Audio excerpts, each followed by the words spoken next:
Hi friends, welcome back to Teju kitchens. ಇವತ್ತು ನಾನು ನಿಮಗೆ ತೋರಿಸ್ತಾ ಇರೋಂಥ ರೆಸಿಪಿ ಪ್ಲೇನ್ ಕುಷ್ಕ. ಇದನ್ನು ಮನೇಲಿ ಯಾವುದೇ ತರಕಾರಿಗಳಿಲ್ಲ ಅಂತ ಯೋಚನೆ ಮಾಡ್ತಿದ್ದಾಗ ತುಂಬಾ ಸಿಂಪಲ್ಲಾಗಿ ಮಾಡೋವಂಥ ರೆಸಿಪಿ ಇದು. ಯಾವುದೇ ತರಕಾರಿಗಳಿಲ್ಲ ಅಂದರೂ ಕೂಡ ಬೇಗನೆ ಆಗುತ್ತೆ. ಮತ್ತು ಎಲ್ಲರ ಹೊರಗಡೆ ಹೋಗಿದ್ದು ಬಂದಾಗ ಕ್ವಿಕ್ಕಾಗಿ ಏನಾದರೂ ಮಾಡಬೇಕು ಅಂತ ಚಿಂತೆ ಮಾಡ್ತಿದ್ದಾಗ ಇದಂತೂ ಸೂಪರಾಗಿ ತುಂಬಾ ಈಸಿಯಾಗಿ ಆಗುತ್ತೆ. ಇದಕ್ಕೆ ಏನೇನು ಇಂಗ್ರೀಡಿಯೆಂಟ್ಸ್ ಬೇಕಂತ ನೋಡೋಣ. 2 ಮೀಡಿಯಮ್ ಸೈಜ್ ಈರುಳ್ಳಿನ ಸಣ್ಣದಾಗಿ ಉದ್ದಕ್ಕೆ ಕಟ್ ಮಾಡಿ ಇಟ್ಕೊಂಡಿದ್ದೀನಿ. 3 ಟೊಮೆಟೊ, ಅದನ್ನು ಕೂಡ ಸಣ್ಣದಾಗಿ ಹೆಚ್ಚಿಟ್ಕೊಂಡಿದ್ದೀನಿ. 4 ಹಸಿಮೆಣಸಿನಕಾಯಿ, ಪುದೀನ ಸೊಪ್ಪು, ಕೊತ್ತಂಬರಿ ಸೊಪ್ಪು. 2 ಗ್ಲಾಸ್ ಆಗುವಷ್ಟು ರೈಸ್ನ ನಾನು ತೊಗೊಂಡಿದ್ದೀನಿ.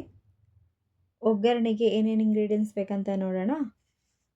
ಒಗ್ಗರಣೆ ಮಸಾಲೆಗೆ ಪಲಾವ್ ಎಲೆ, ಚಕ್ಕೆ, 1-2 ಲವಂಗ, ಕಸೂರಿ ಮೇಥಿ, ಮರಾಠಿ ಮೊಗ್ಗು, 1 ಟೀ ಸ್ಪೂನ್ ಆಗುವಷ್ಟು ತುಪ್ಪನ ತೊಗೊಂಡಿದ್ದೀನಿ.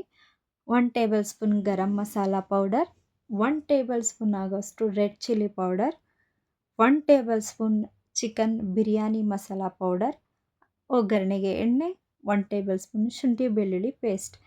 ಇದಿಷ್ಟು ಮೇನ್ ಇಂಗ್ರೀಡಿಯೆಂಟ್ಸ್. ಹಾಗಿದ್ರೆ ಅಡುಗೆ ಶುರು ಮಾಡೋಣ. ಫಸ್ಟು ಕುಕ್ಕರ್ನ ಬಿಸಿ ಮಾಡೋಕೆ ಇಟ್ಕೊಂಡಿದ್ದೆ.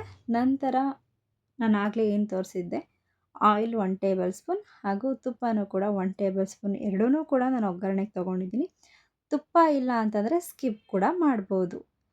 ಆಗಲೇ ನಾನು ಏನು ತೋರಿಸಿದ್ದೆ, ಪಲಾವ್ ಮಸಾಲ, ಪಲಾವ್ ಎಲೆ, ಕಸೂರಿ ಮೇಥಿ, ಚಕ್ಕೆ, ಲವಂಗ ಇದೆಲ್ಲನೂ ಕೂಡ ಹಾಕಿ ಎಣ್ಣೆ ಬಿಸಿಯಾದ ನಂತರ ಚೆನ್ನಾಗಿ ಫ್ರೈ ಮಾಡ್ಕೋಬೇಕು.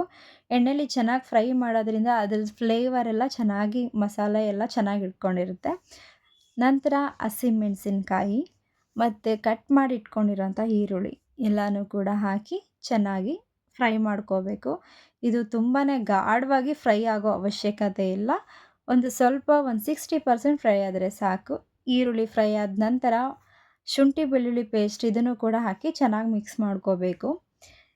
ಶುಂಠಿ ಬೆಳ್ಳುಳ್ಳಿ ಹಸಿ ಸ್ಮೆಲ್ ಹೋಗಿದ ನಂತರ ಟೊಮೆಟೊನ ಹಾಕ್ಕೊಂಡು ಟೊಮೊಟೊನ ಚೆನ್ನಾಗಿ ಬೇಯಿಸ್ಕೋಬೇಕು.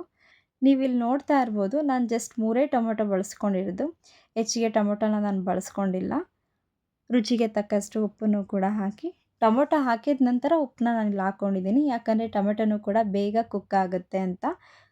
ಇದೆಲ್ಲ ಆದ ನಂತರ ನಾನು ಆಗಲೇ ಏನೇನು ತೋರಿಸಿದ್ದೆ ಸ್ಪೈಸಸ್ ಪೌಡರ್, ಆ ಎಲ್ಲ ಸ್ಪೈಸಸ್ ಪೌಡರ್ಗಳನ್ನೂ ಕೂಡ ಹಾಕ್ಕೊಂಡು ಚೆನ್ನಾಗಿ ಫ್ರೈ ಮಾಡ್ಕೋಬೇಕು. ನೀಟಾಗಿ ಎಲ್ಲನೂ ಕೂಡ ಮಿಕ್ಸ್ ಮಾಡಿ ಎಣ್ಣೆ ಬಿಡೋ ತನಕ ಚೆನ್ನಾಗಿ ಫ್ರೈ ಮಾಡ್ಕೋಬೇಕು. ಈ ಮಸಾಲೆಗಳೆಲ್ಲ ಚೆನ್ನಾಗಿ ಕುಕ್ ಆದರೆ ಮಾತ್ರ ಟೇಸ್ಟು ಚೆನ್ನಾಗಿ ಬರುತ್ತೆ. ನಂತರ ಪುದೀನ ಸೊಪ್ಪು ಮತ್ತು ಕೊತ್ತಂಬರಿ ಸೊಪ್ಪು ಇದೆಲ್ಲನೂ ಕೂಡ ಆ್ಯಡ್ ಮಾಡಿಕೊಂಡು ಚೆನ್ನಾಗಿ ಮಿಕ್ಸ್ ಮಾಡ್ಕೋಬೇಕು. ನೀವಿಲ್ಲಿ ನೋಡ್ತಾ ಇರ್ಬೋದು, ನಾನು ಚೆನ್ನಾಗಿ ಫ್ರೈ ಮಾಡ್ಕೊತಾ ಇದ್ದೀನಿ. ಈ ರೀತಿ ಫ್ರೈ ಮಾಡಿಕೊಂಡ್ರೆ ಮಾತ್ರ ಫ್ಲೇವರ್ ಚೆನ್ನಾಗಿರುತ್ತೆ. ನಂತರ ಇಲ್ಲಿ 2 ಗ್ಲಾಸ್ ರೈಸಿಗೆ ನಾನು 4 ಲೋಟ ನೀರನ್ನ ತೊಗೊತಾ ಇದ್ದೀನಿ. ನೀವು ಯಾವ ಅಕ್ಕಿ ಬಳಸ್ಕೋತೀರೋ ಅದ್ರ ಮೇಲೆ ನೀವು ನೀರನ್ನ ಡಿಪೆಂಡ್ ಮಾಡ್ಕೋಬೋದು. ಬಟ್ ಇಲ್ಲಿ ನಾನು ಬುಲೆಟ್ ರೈಸ್ ತೊಗೊಂಡಿರೋದ್ರಿಂದ 2 ಗ್ಲಾಸ್ ಅಕ್ಕಿಗೆ 4 ಲೋಟ ಆಗೋಷ್ಟು ನೀರನ್ನ ಹಾಕ್ಕೊಂಡು ಲಿಡ್ನ ಕ್ಲೋಸ್ ಮಾಡಿ ನೀರನ್ನ ಕುದಿಯೋದಕ್ಕೆ ಬಿಟ್ಟಿದ್ದೀನಿ. ನೀರೆಲ್ಲ ಚೆನ್ನಾಗಿ ಕುದೀತಾ ಇದೆ, ನೀವಿಲ್ಲಿ ನೋಡ್ತಾ ಇರ್ಬೋದು.